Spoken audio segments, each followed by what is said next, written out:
O longo domínio de algumas famílias na economia portuguesa explica-se em grande parte pela escolha do casamento. Ao longo de mais de um século, a rota das fortunas é marcada por alianças que criam um centro na transmissão da propriedade. No centro desse centro esteve sempre a família Melo. Na primeira metade do século XX, os Melo ligam-se aos poderosos Lima Mayer pelo casamento de Jorge de Melo com Luísa Lima Mayer. Um dos filhos desta união, Manuel de Melo, vai casar com a filha do industrial Alfredo da Silva, integrando assim o grupo CUF no Império Melo. Desta união nasce Cristina, futura esposa de António Champalimau. Os seus filhos iniciam a linhagem Melo-Champalimau, que se junta aos Melo Espírito Santo. Outro dos casamentos do século é o dos primos Manuel Ricardo Espírito Santo e Maria do Carmo Muniz Galvão, ainda nos anos 50. Maria do Carmo é filha única do maior acionista individual do BES e de uma prima de Champalimau. Em 2011, era dona da 8ª maior fortuna de Portugal. Ao longo de mais de um século, muita coisa mudou. Alguns dos grandes nomes do século XIX perderam preponderância e emergiram novas famílias capitalistas em que a direção dos negócios continua a ser transmitida com a herança. Mas a árvore genealógica da burguesia portuguesa mostra-nos, afinal, uma grande família. A família que domina o centro do poder económico. No final do século XIX, Portugal está na mão dos proprietários da terra e dos banqueiros criadores da coroa. Uma oligarquia que acumula cargos políticos, títulos de nobreza e rendas do Estado, as concessões dos tabacos, água, cimentos, navegação, gás e eletricidade. São os donos dos palácios da capital e das vilas do Estoril, de Sintra e da Ericeira. O nome maior desta geração é Henri Brunet. Perante a crise financeira de 1876, é intermediário de um vultuoso empréstimo inglês a Portugal. Daí em diante, investe em quase todos os setores. Na futura CUF está associado a Alfredo da Silva. Adolfo Lima Mayer vem da propriedade agrícola, do comércio e do imobiliário, tal como Brunet torna-se banqueiro e criador da coroa. Os Ulrich estão instalados no negócio dos tabacos e na banca, ocupam cargos dirigentes na política e associam-se pelo casamento à família Melo. José Maria do Espírito Santo Silva é um nome novo na Baixa Oitocentista, filho ilegítimo do conde de Rendufe, diretor da polícia sob o liberalismo. José Maria herda do pai o capital suficiente para, ainda jovem, abrir uma casa de câmbios e de lotarias. Passa mais tarde ao imobiliário e à exploração colonial. Até à Segunda Guerra Mundial assiste-se a um desenvolvimento capitalista lento, avesso ao risco da modernização e com acumulação garantida pelo Estado. A classe dominante reparte-se por vários setores de atividade, mas há um núcleo duro de negócios, feito de relações económicas, cargos políticos e linhas de parentesco. A classe dominante em Portugal, no princípio do século XX, pode-se dizer que tinha 4 pernas, não é? Uma, a grande propriedade rural tradicional, protegida no caso do trigo, que era o seu grande setor pelas pautas, pelas leis cerealíferas do fim do século XIX, a lei da fome, lei da fome exatamente porque protegia o trigo nacional e proibia a importação do trigo estrangeiro e, portanto, permitiu uma brutal acumulação de riqueza nas mãos da burguesia fundiária. Segundo pé, o grande comércio internacional, o import-export, onde nasceu, no fundo, a banca comercial. Terceiro grande pé, o comércio colonial, protegidíssimo através das pautas de proteção que reservavam o mercado colonial para a exportação metropolitana e que protegiam a exportação das mercadorias coloniais para a metrópole. E o pézito que começa a aparecer no fim do século XIX, que é a indústria e que nasce totalmente sob a proteção do Estado. A Primeira República não consegue gerar uma modernização que tire da pobreza a grande maioria da população. Eles tinham um programa político de democratização, aliás, programa não cumprido, programa que falha. O Estado, mas em termos económicos, nunca tocaram num milímetro da propriedade privada. Tocaram na propriedade da Igreja, que foi nacionalizada, mas não tocaram na propriedade privada. Pelo contrário, a ideia do Partido Republicano era dizer à burguesia: confiem em nós que nós governamos bem. Deem-nos a vossa confiança que nós cuidamos da vossa propriedade, cuidamos dos vossos interesses. Mas à elite Não basta a continuidade com o regime económico da monarquia. O 28 de maio de 1926 instala a ditadura e aclama Oliveira Salazar, que virá a ser muito mais do que um mago das finanças. O Estado Novo vai surgir como a resposta de consenso das várias direitas da direita portuguesa que se juntam em torno de uma ideia que é esta. É preciso acabar com a ameaça operária e fazer dessa derrota sobre o movimento operário a base de recuperação das taxas de lucro e de acumulação da burguesia, e um Estado, em segundo lugar, que tivesse a autonomia e a autoridade suficiente sobre os diversos setores da classe dominante para impor um programa de recuperação económica e de regulação da economia perante a crise, necessidade que é absolutamente agravada com a crise de 29. Nos anos 30, a maior concentração de mão de obra é nas indústrias de base. A refinação de petróleos é monopólio da Sacor, empresa de capitais mistos, onde do lado privado se destaca o banco escolhido entre a SAPEC belga e a CUF. É nestes setores que se formam os monopólios que estruturam a economia nas décadas seguintes. Alfredo da Silva e Henrique Sommer simbolizam os raros capitães da indústria, conciliando disponibilidade de capitais e espírito empresarial.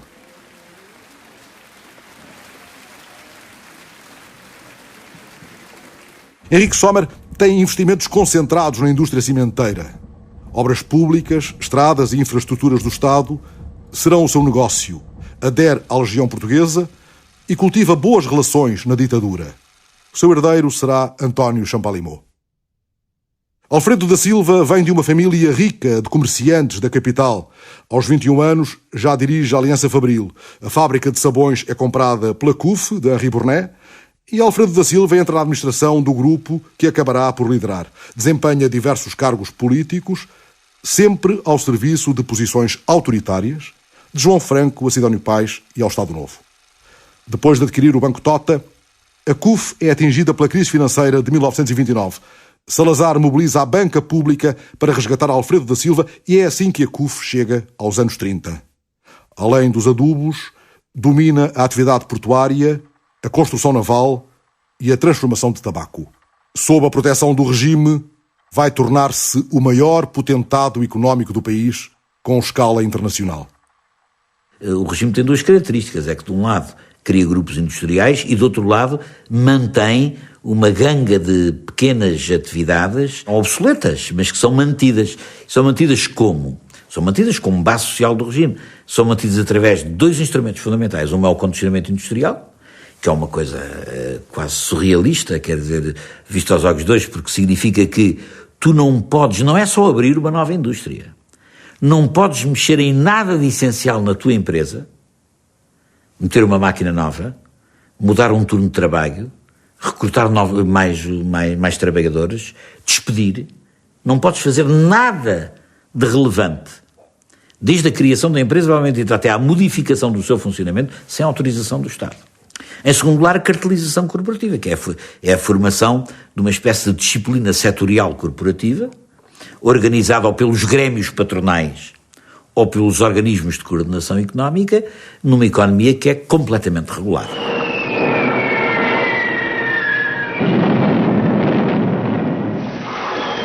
O capital português tem um papel importante no apoio aos franquistas durante a Guerra Civil de Espanha.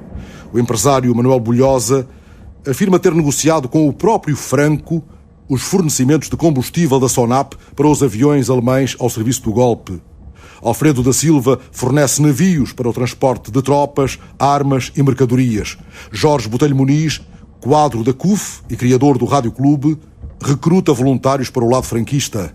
Nos anos 60, Manuel de Melo e Manuel Espírito Santo receberão condecorações espanholas em reconhecimento pelos serviços prestados a Franco.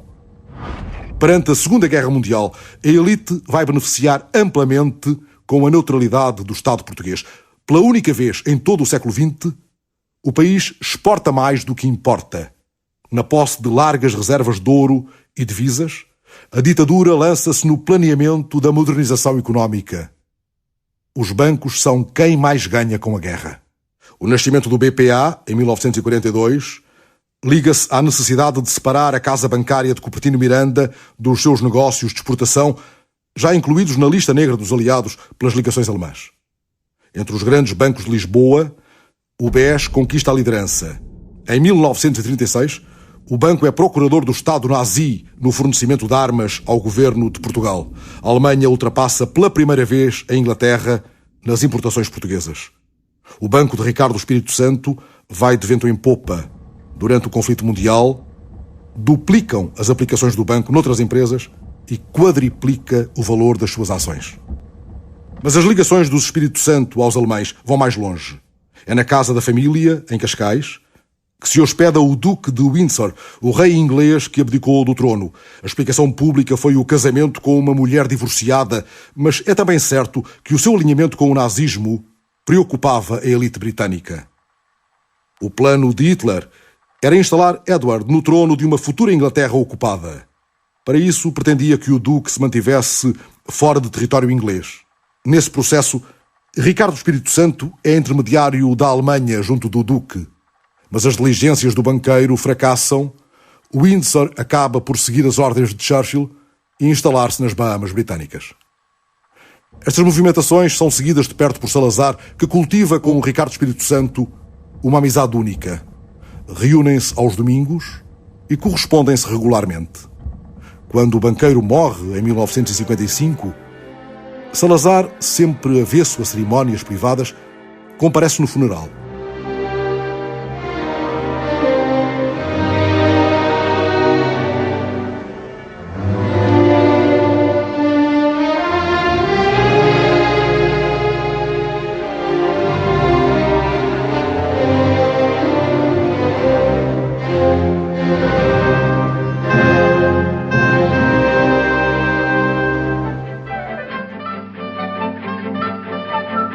Durante vários anos, Portugal é um país essencialmente articulado na agricultura.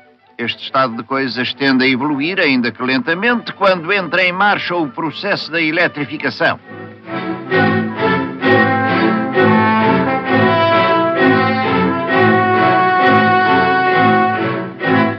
A construção de barragens foi um primeiro passo nesse sentido, seguindo-se o lançamento da rede distribuidora. Ao lado dos rebanhos da idade agrícola, apareciam as estruturas da era tecnológica.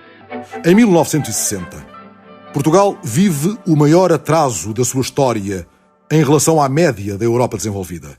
Mas a economia vai começar a crescer rapidamente. O pós-guerra é marcado pela integração entre capital industrial e financeiro. Esta integração ocorre nos grandes bancos de Lisboa e na Banca do Norte, mas também nas parcerias do Estado com o capital privado, na SACOR, com o BES e capitais romenos e franceses, na Companhia de Celulose ou no amoníaco português, com capitais belgas. Finalmente, os grandes centros de integração industrial e financeira são as famílias Champalimau e Melo, protegidas por regras alfandegárias que garantem mercados exclusivos. Mas esta modernização é conservadora, com uma especialização atrasada. Metade da indústria está no vestuário, calçado, alimentação, bebidas e tabaco. Ao longo de 40 anos, 1 em cada 2 operários trabalha no têxtil. O salário pago na indústria é metade do espanhol e 1/4 do alemão. Este atraso tem também a sua raiz no poder do latifúndio, que bloqueia todos os projetos de reforma dos campos e de aumento da produtividade agrícola. Esses projetos são derrotados e os vencedores mantêm os seus privilégios. Fazer uma reforma agrária, dividir o latifúndio, significava criar uma classe média rural. E a classe média rural é o que viabilizava a compra de adubos, a compra de maquinaria, a compra de chapéus, a compra de sapatos, a compra dos produtos de uma indústria de bens de consumo. Se tu não fazes esta reforma, tens sempre um mercado interno muito estreito. Sempre. Como é que se viabilizam então grandes indústrias? Administrativamente. Criando regimes em que não há concorrência e há monopólio. O Estado Novo assegura sempre um estatuto de proteção absoluta aos monopólios de base industrial. O Grupo CUF representa perto de 100 de empresas. Domina a Lisnave, a Companhia Nacional de Navegação, a Tabaqueira. Está associado a capital estrangeiro nas fibras sintéticas, nas celuloses, na grande distribuição. Em 1974, representa mais de 15% do produto nacional. António Champalimau, o sobrinho de Henrique Sommer, vai desenvolver a indústria cimenteira na metrópole e em África, contraindo vultuosos empréstimos junto do sogro Manuel de Melo e junto do Estado, através da Caixa Geral de Depósitos. É também sob a proteção do Estado que Champalimaud se lança no projeto que lhe dará uma das maiores fortunas europeias. O ministro Ferreira Dias dizia que um país sem siderurgia não é um país, é uma horta. É assim que, com um capital social de apenas 750 mil contos, Champalimaud opera investimentos 4 vezes maiores assegurados pelo Estado. O mesmo Estado que oferece à siderurgia o monopólio do mercado português a preços exorbitantes em relação aos europeus. A cultura da burguesia industrial portuguesa é uma cultura de chapéu na mão em relação ao Estado. Quer dizer, até hoje o Estado foi essencial para esta burguesia industrial enquanto existiu, porque depois, enfim, nos tempos recentes, a desindustrialização levou isso tudo, mas enquanto existiu, sempre numa fortíssima dependência do privilégio do Estado. Champalimaud vai expandir o seu poder em Portugal e nas colónias, sobretudo com o acesso estratégico à propriedade bancária. Nos anos 60, adquire o Banco Pinto e Soutomaior. Em 1971, fica perto de dominar a banca comercial ao adquirir parte do Banco Português do Atlântico ao seu fundador, Cupertino de Miranda. Quando vende, Cupertino pensa que outros sócios não farão o mesmo e que manterá a sua posição de controlo. Mas engana-se. É surpreendido por Champalimaud quando este já tem a maioria do capital do BPA. Cupertino de Miranda recorre, então, ao governo. Marcelo Caetano também não deseja a concentração de mais de 1/3 dos depósitos bancários do país nas mãos de Champalimaud e decreta a anulação do negócio. Assim como o protegia, o Estado arbitrava os grandes interesses, mesmo à custa de duros conflitos. No fim do regime, 1 em cada 3 portugueses tem um consumo de proteínas abaixo do nível considerado vital. Portugal é o único país europeu em que diminui a população residente. Até ao fim da ditadura, emigram mais de 1,5 milhão de portugueses, fugindo à miséria e à guerra colonial. Os donos de Portugal continuam a ser famílias portuguesas, protegidas pelo regime. Ao longo de 48 anos, o compromisso com a ditadura é completo. Testemunho disso é a relação direta que mantêm com a polícia política. Os patrões, através dos seus serviços de relações públicas, pedem à polícia que se infiltre nos quadros, sobretudo nas zonas sensíveis dos quadros das suas empresas, para fazer espionagem policial e política contra os agitadores. Quer dizer, esta burguesia entendia que a repressão política era um elemento constitutivo do seu negócio. Só se mantinham custos de trabalho permanentemente baixos através da proibição dos sindicatos livres, através da proibição do direito à greve e através da repressão de qualquer infração a estas proibições. E isso fazia-se como? Através da polícia política e através da Guarda Republicana.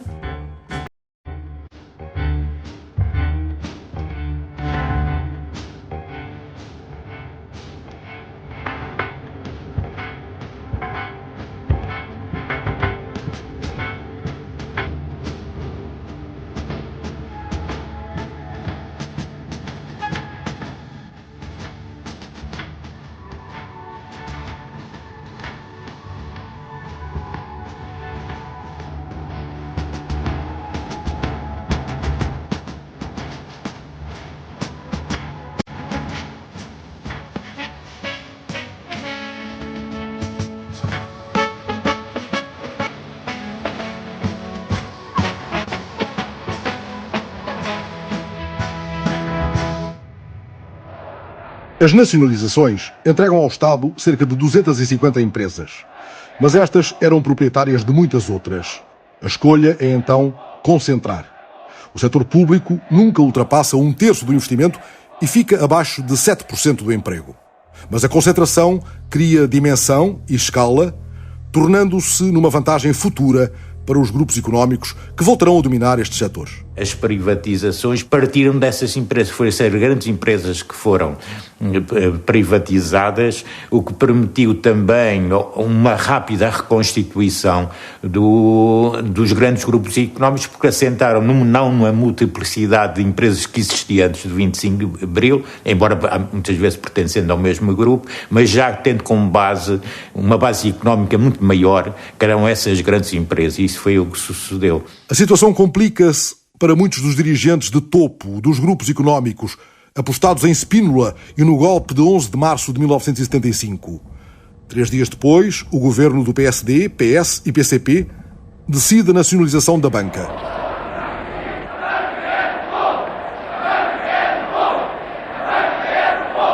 Nos anos seguintes, as grandes famílias escolherão o exílio, Espanha, Suíça, Brasil. Os Espírito Santo ativam contactos. O Citibank oferece uma sede em Londres. Rockefeller abre uma linha de crédito. A ditadura militar brasileira concede autorização especial ao Espírito Santo para um banco de investimento dirigido por José Roquette, com capitais alemães, norte-americanos e brasileiros.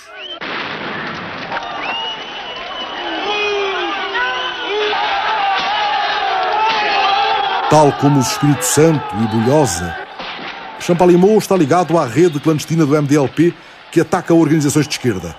Já no Brasil, viaja ao encontro de Pinochet, que o convida para dirigir a produção cimenteira do Chile. Champalimaud prefere o negócio da sua própria cimenteira em Minas Gerais e o das suas fazendas, das maiores produtoras mundiais de feijão.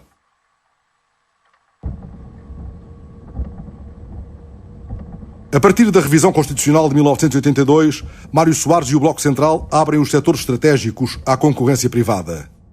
O passo que hoje damos reveste-se de um grande simbolismo. É mais um sinal a que outros se seguirão. A vontade política de mudar a sociedade e o Estado, em termos modernos e europeus, não falta. Há condições económicas e sociais. Há prestígio internacional. Ao longo dos anos 80, velhos e novos protagonistas tomam posições para o ciclo privatizador.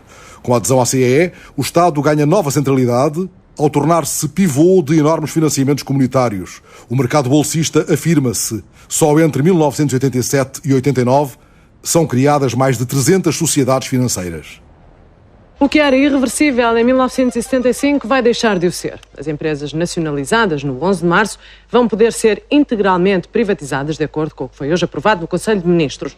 A lei aprovada pelo Governo tem como objetivos essenciais: primeiro, reduzir o peso do Estado na economia, depois, garantir também o pagamento, tanto quanto possível, antecipado da dívida pública. O Grupo Espírito Santo regressa em força na EFASEC e na SECLA, associado ao Euromarché e no imobiliário. A SONAI, de Belmiro de Azevedo, tem o maior volume de negócios entre os grupos privados e vai integrar-se nos projetos de banca privada de meados dos anos 80. É também o caso de Américo Amorim, líder mundial na transformação da cortiça, que detém 1/3 do BCP no momento da fundação. Em 1991, o BPI adquire o Fonseca e Burnet numa operação polémica que chegou a estar anulada pelos tribunais. Verificava-se que o mesmo BPI tinha avaliado o banco de que foi depois comprador privilegiado.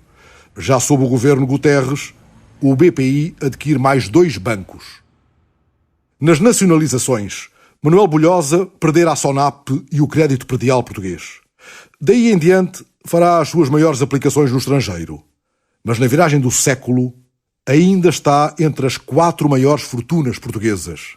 Tem posição na Petrocontrol, vencedora da primeira fase de privatização da Galp, e faz sociedade com o Champalimaud, os Melo, o Espírito Santo, Amorim e a Sonai, todos sob a presidência de Freitas do Amaral. Anos depois, a venda desta cota à italiana Eni resulta em 500 milhões de euros de mais-valias isentadas de impostos pelo ministro Pina Moura. No final do cavaquismo, a economia é dominada pelos beneficiários das privatizações e pelos novos setores dirigentes, construção civil, imobiliário, grande distribuição comercial. Nos maiores grupos, o peso da indústria transformadora não é expressivo. Esta tendência vai acentuar-se com os governos do PS, concentrados em privatizar o que ainda restava de monopólios de renda garantida: Galp, Brisa, EDP e Portugal Telecom. Portugal foi o país da União Europeia que mais privatizou no ano passado. Nos próximos 2 anos, o ritmo vai continuar acelerado. No biénio que vai entrar, será privatizada a ANA, a Portucel, a terceira fase da Simpor, a Petrogal, a segunda fase da Brisa e da EDP e a Tabaqueira, entre outras. Houve muitos bancos que acabaram por ser privatizados, que foram adquiridos pelos privados com dinheiro emprestado pelos próprios bancos. Isso por um lado. Por outro lado, também contribuiu e facilitou essa aquisição, as indenizações que se acabaram por dar aos grupos cujas empresas tinham sido nacionalizadas. Para além de perder um instrumento importante de controle do desenvolvimento da economia, também perdeu também um instrumento importante da obtenção de meios financeiros para o orçamento do Estado. Apenas para o período de 2004 a 2010, poucas empresas que ainda estão sob o controle do Estado, contribuíram para o orçamento do Estado com cerca de 3.400 milhões de euros. Quando se privatizar, esta fonte de rendimento desaparece também para o Estado. Portanto, ele vai ter que compensar lançando mais impostos sobre a população. É sempre o poder de Estado que vamos encontrar nos grandes momentos da reconfiguração do poder económico.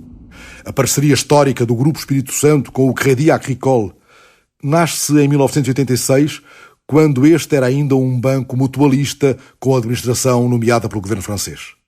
Segundo o administrador Mário Mosqueira, é o próprio Mário Soares quem agencia, junto de François Mitterrand, aquela participação na privatização da seguradora Tranquilidade e do BES. O Crédit Agricole ainda hoje é dono de quase 1/4 do Banco Espírito Santo. Começámos na monarquia, passámos a implantação da República, depois as nacionalizações, depois novamente a República, e portanto eu diria que o Banco Espírito Santo é um banco de todos os regimes e de todo o género. Pelo seu lado, Champalimaud regressa a Portugal para encarnar o protesto contra a abertura ao capital estrangeiro dos chamados Centros de Decisão Nacionais. Exige preferência nas privatizações. Contará com a empenhada ajuda do Estado. Na semana anterior à privatização da Mundial Confiança, recebe 50 milhões de euros de indemnização pelas nacionalizações da Simpor e do Banco Pinto e Sotomayor 17 anos antes. Entre a primeira avaliação e o valor final, esta indemnização é multiplicada por 50, pela mão do secretário de Estado Elias da Costa. Champalimaud compra então a Mundial Confiança e, já com acesso ao capital da seguradora, vai à privatização do Banco Pinto e Sotomayor. Suponho que sejam grandes as sequelas do socialismo que andou por lá. Mas o percurso de Champalimaud na banca privatizada não ficará por aqui. O processo de privatização do Banco Tota e Açores é uma longa história de escândalos e conivências políticas no governo Cavaco. Finalmente, o Banesto decidiu confirmar aquilo que toda a gente adivinhava. A maioria do Tota e Açores já lhe pertence e os destinos do Banco Português são ditados em Madrid. José Roquete, que durante 3 anos garantiu que o Tota nunca seria espanhol, afinal é apenas um pequeníssimo acionista do banco, tendo passado todo o poder a Mário Conde. Como é que foi possível, em violação flagrante da lei, que o Tota e o Crédito Predial Português, privatizados, tivessem passado para o controle maioritário de um banco espanhol? Mas a falência do Banesto deixa o Tota à deriva. O Ministro das Finanças, Eduardo Catroga, entrega o banco à família Champalimaud sem passar pela OPA obrigatória, para que fique em mãos portuguesas, como ainda se diz na época. Porém, 5 anos depois, Champalimaud surpreende o país ao anunciar a venda de toda a sua holding financeira ao mesmo Banco Santander. Novo escândalo. Guterres ainda tenta vetar o negócio, mas Champalimaud recorre para a Comissão Europeia. Em Portugal, conta com o apoio interno de vários pesos pesados da política, entretanto ligados aos quadros do Santander. Já com Pina Moura no Ministério das Finanças, o governo cede. Tota e Crédito Predial ficam mesmo no Santander. A Mundial Confiança e o Pinto e Sotomayor são comprados pela Caixa Geral de Depósitos. Pina Moura vai depois entregá-los a Jardim Gonçalves, que paga à Caixa com uma cota no BCP. O banco não gasta 1 cêntimo.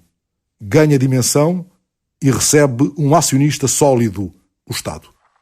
António Champalimau fecha a sua carreira com um encaixe de 1.500 milhões de euros. A família Melo concentra-se hoje em aplicações financeiras em setores com rendas asseguradas pelo Estado. A Brisa, a EDP, a saúde privada, além de deter metade da EFASEC.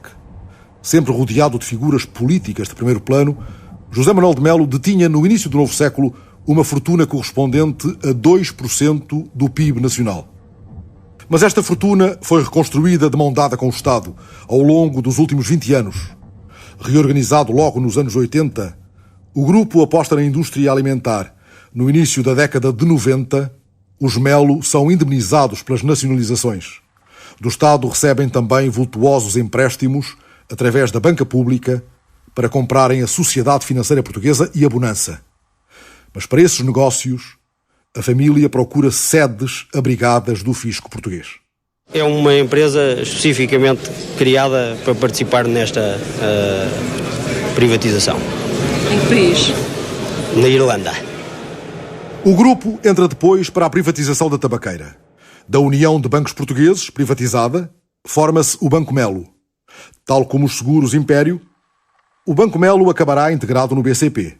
A aliança com Jardim Gonçalves termina em 2007 e os Melo saem do Banco Comercial Português com 450 milhões de euros. A história dos primeiros 20 anos do BCP é a de Jardim Gonçalves. É pela mão de Mário Soares e Medina Carreira que chega à presidência do BPA nacionalizado.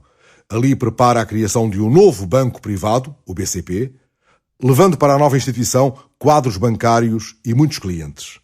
Anos mais tarde, na maior privatização de sempre, o próprio BPA é absorvido pelo BCP. Américo Amorim será o primeiro grande acionista, mas sairá cedo perante o poder absoluto de Jardim Gonçalves, que limita os direitos de voto a 10%. O problema do BCP é que muitos acionistas são também grandes devedores, empresas com enormes necessidades de capital, clientes das privatizações e fornecedores de obras públicas. Em 2005, deviam ao seu banco quase 3.000 milhões de euros, tendência que se agrava com os novos acionistas angariados pelo sucessor de Jardim Gonçalves. A guerra da sucessão torna públicas as falsificações de contas e resultados do BCP, números que faziam disparar a remuneração dos seus administradores. Pouco depois, os escândalos do banco privado e do BPN mostrarão um falhanço geral da supervisão pública, com consequências ruinosas para os cofres do Estado. Com a administração do BCP suspensa pelo Banco de Portugal, chega um novo poder. Santos Ferreira, ex-deputado do PS, com carreira nos grupos Champalimau e Stanley-O. O regresso das velhas famílias da ditadura é acompanhado pela emergência de sociedades vindas dos setores de acumulação mais rápida e menos arriscada. A grande distribuição, o imobiliário, as rendas do Estado. Uma das fortunas emergentes é a da família Soares dos Santos, proprietária do grupo Jerónimo Martins. Nos anos 60, a Jerónimo Martins associa-se à multinacional anglo-holandesa Unilever na produção de margarinas. Alexandre Soares dos Santos, neto do fundador, dirige o grupo desde essa época. Com a rede Pingo Doce e a expansão para a Polónia, a fortuna de Soares dos Santos ultrapassa hoje os 1.900 milhões de euros e é a segunda maior do país. Outro dos empresários com lugar no pódio das maiores fortunas nacionais é Belmiro de Azevedo. Até ao PREC, era um engenheiro da Sonai, empresa de aglomerados e estratificados, propriedade de um presidente do Futebol Clube do Porto, Afonso Pinto Magalhães. Com a nacionalização do Banco Pinto Magalhães, a família vai para o Brasil e a Sonai fica entregue a um pequeno grupo de técnicos titulares de um lote simbólico de ações. Anos depois, um deles comprará uma cota substancial da empresa aos herdeiros de Pinto Magalhães. Belmiro arranca assim, com um empréstimo de €500 mil de origem até hoje desconhecida. A partir desta posição, vira-se para as mais-valias especulativas. O Estado subsidia a entrada de empresas em bolsa e estimula o mercado de ações. A SONAI realiza operações entre empresas do grupo e o próprio Belmiro reconhece interpretações ousadas da lei. Não, da minha parte não há suspeitas nenhumas. Apenas tenho de fazer algumas inspeções e comecei por aqui. De resto, garanto-lhe que a minha convicção é que o relatório final deste conjunto de inspeções vai concluir o seguinte: tudo está bem. Perante o caso, um secretário de Estado de Miguel Cadilho chega a demitir-se, mas tudo acabará arquivado e a Bolsa continuará no centro dos rendimentos da SONAI. Nos anos 90, metade do rendimento do grupo vem da compra e venda de ações. Divide-se hoje entre a distribuição comercial, o imobiliário e as telecomunicações. Apesar do tom agreste de Belmiro de Azevedo perante os sucessivos governantes, a SONAI tem contratado um bom número de dirigentes políticos. O número 1 do ranking dos mais ricos de Portugal é Américo Amorim. As raízes da sua fortuna remontam ao século XIX e ao fabrico de rolhas para vinho do Porto. Nos anos 60, Américo chega à direção da Corticeira Amorim. O Estado Novo fecha os olhos ao modo de acumulação da família. A Corticeira labora sem alvará, à margem do condicionamento industrial, e exporta para países banidos pelo Estado português: Índia, China, Egito, todo o Bloco de Leste. Com o 25 de Abril, Amorim é expropriado em 3.000 hectares de montado, mas procura manter as melhores relações com as UCPs alentejanas, a quem compra cortiça a baixo custo. Ao longo dos anos 70, com muitos proprietários dispostos a vender barato, Amorim faz bons negócios na compra de herdades. Entretanto, apoia a instalação em Portugal das embaixadas dos países de leste. Mais tarde, quando se inicia a liberalização daquelas economias, o grupo abre uma fábrica na Hungria, em parceria com 2 empresas estatais. As mudanças que estão a aparecer na Hungria, na Europa do Leste, não são para mim nenhuma surpresa. Eu tenho 35 anos de vivência nesta área do globo. Penso que foi tardiamente. Com a entrada na CEE, Américo Amorim, tal como centenas de empresários nacionais, senta-se à mesa dos fundos comunitários. Mas o rei da cortiça chega a passar também pelo banco dos réus, acusado pela União Europeia de falsificação, fraude e desvio de fundos para a formação profissional, algo como 2,5 milhões de euros. Américo Amorim não vai ser julgado. O processo instaurado contra o empresário prescreveu. Os factos que constavam da acusação foram ultrapassados no tempo. Passaram-se mais de 10 anos e por isso o processo foi arquivado. Amorim é hoje dono da única multinacional portuguesa dominante no seu setor a nível mundial. Está entre os maiores senhorios de Lisboa e tem forte presença no turismo algarvio, em Troia, com Belmiro de Azevedo, na Estoril Sol, com Sanleou, em Moçambique ou em Cuba. Associado ao governo angolano, comprou 1/3 da Galp e criou o banco BIC, liderado pelo ex-ministro Mira Amaral. O BIC ganhou notoriedade em 2011 ao comprar por 40 milhões de euros o mesmo BPN que o Estado acabara de capitalizar com 500 milhões. O poder político de Angola, que tutela os fundos soberanos e todo o setor privado do país, possui também parte significativa da economia portuguesa. A elite angolana tem mais de 10% do BPI, 10% do BCP, 25% do BPN e negócios de vulto como a Motengil, a PT, a Zone, o Grupo Espírito Santo, a Unicer. É importante que, no plano das relações do Estado e dos governos, possamos traduzir esta intimidade que também existe hoje entre tantos portugueses e tantos angolanos. Além de Durão Barroso, estão convidadas 100 figuras do Jet Set português.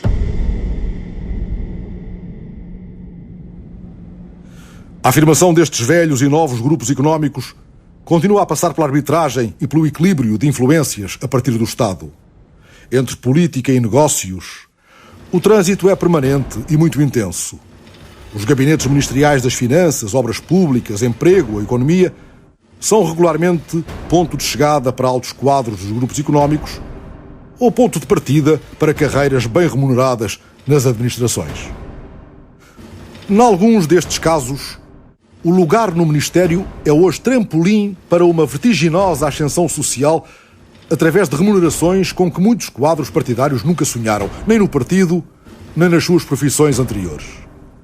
Estudámos o currículo de 115 desses ex-governantes do CDS, do PS e, sobretudo, do PSD. Se cada governante estabelecer uma linha entre as várias empresas em cujos órgãos tem assento, conheceremos a teia da política que organiza os grandes negócios. Veja-se este gráfico. Cada uma destas grandes empresas teve ou tem, nos seus quadros, um ou vários antigos governantes dos ministérios estratégicos. Para quem contrata, a influência política é o ativo mais desejado. A promiscuidade torna-se um problema colateral.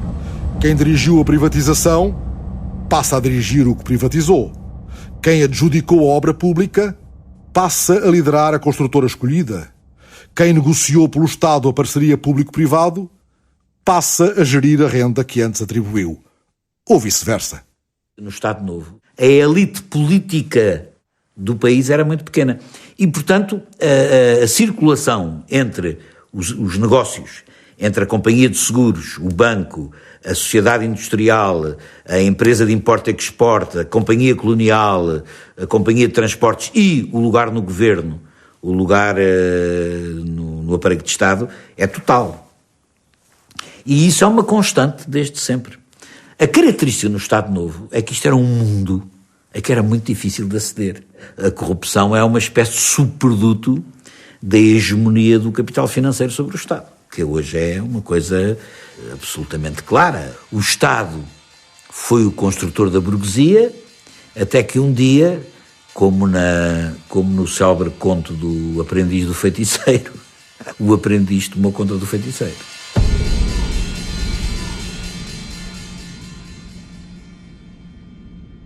Os donos de Portugal continuam a ter no Estado um protetor e um organizador comprometido na distribuição da riqueza. A desigualdade é acentuada por políticas fiscais distorcidas. Veja-se a repartição do rendimento entre o capital e o trabalho no ano de 2010. Os rendimentos do capital são lucros, dividendos e juros. A sua contribuição é o IRC. Do lado do trabalho, o rendimento é composto pelos salários e pelas pensões e outros pagamentos da Segurança Social. Mas os impostos a pagar são muitos. IRS sobre o rendimento, IVA sobre o consumo, além de outros impostos e dos descontos para a Segurança Social. É, portanto, o trabalho que paga, através do Estado, as rendas pelas parcerias público-privado e concessões, os juros da dívida pública detida pelo capital e outros benefícios fiscais suplementares. O capital paga pouco imposto. O IRC, pago pelas 1000 maiores empresas portuguesas, é 1% do seu volume de negócios. A Associação Portuguesa de Bancos assume uma taxa de IRC no setor pouco acima dos 5%. Entre outras razões, este déficit fiscal é explicado pelo recurso a paraísos fiscais, a começar por aquele que o próprio Estado português disponibiliza. Só na Madeira, entre 2005 e 2010, o Estado perdeu mais de 9.000 milhões de euros de receita fiscal, dados oficiais. O Amorim criou na Holanda a Amorim Energia com uma sócia angolana e é através desta empresa, desta sociedade gestora de participações sociais, que ele recebe os lucros que são distribuídos na Galp. Esses lucros são transferidos para uma empresa no exterior, não pagam esses dividendos, não pagam impostos em Portugal. A desigualdade é paga pelo trabalho, e não só através dos lucros do capital e das transferências por via de impostos. É paga também no consumo cotidiano, portagens, eletricidade, gasolina, comunicações. Estas prestações são hoje o negócio de empresas privadas monopolísticas. Os preços em Portugal, sem impostos dos combustíveis, a gasolina e gasóleo e do gás, são sempre superiores, em média, aos preços praticados sem impostos em cerca de 20 países dos 27 da União Europeia. Quando os salários em Portugal, por exemplo, dos países da zona euro, são cerca de metade dos salários praticados nesse país, às vezes até, em alguns deles até menos que metade. O papel dos bancos foi também central noutros negócios com muito poder, a construção civil e o imobiliário. Enquanto as cidades se degradavam pelo aumento das casas vazias e abandonadas, a banca concedia massivamente créditos à habitação. Para isso, endividava-se junto dos bancos alemães e franceses. E daí resultou a maior parte da dívida externa portuguesa, que não é do Estado, mas sim dos bancos. O sistema financeiro abandonou, assim, definitivamente o crédito aos setores produtivos da economia. Portugal torna-se cada vez mais dependente, produz cada vez menos daquilo que precisa. O que consome é cada vez mais importado.